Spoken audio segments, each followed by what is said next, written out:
Ce véhicule tente de passer le barrage de police installé boulevard de Waterloo. Barack Obama a quitté son hôtel depuis longtemps, mais les ordres sont les ordres, même pour les livreurs de sushis. Tu peux aller loin? Un peu plus loin là-bas. C'est vrai que c'est un peu difficile. Difficile aussi pour les commerces installés entre la porte de Namur et la place Stéphanie. Après 2 jours de G7, ce gérant fait son bilan. Je pense qu'on n'est pas loin du zéro pointé pour le moment. Le problème évidemment c'est que les gens ont peur, la circulation est complètement à l'arrêt et nous on est un tout petit peu dans la bisbrouille. Dans la bisbrouille aussi les commerçants de Schumann. Le patron de cette brasserie a vu toutes les réservations du jour annulées.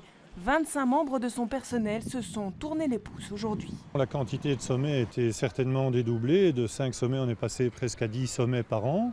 Aujourd'hui, plus G7, plus. Donc ce qui nous amène certainement une 20-25 jours d'incapacité de travail sur l'année. Le comité de quartier a décidé d'interpeller les autorités publiques et de proposer la mise sur pied d'un fonds d'indemnisation des commerçants, ainsi qu'une réflexion sur l'impact des mesures de sécurité déployées pour le G7 et la venue d'Obama. Il est clair que c'est fondamental pour Bruxelles d'être la capitale de l'Europe, avec tout ce que ça veut dire. C'est vrai qu'il y a du négatif pour certains commerçants, mais il y a aussi du positif pour beaucoup d'autres.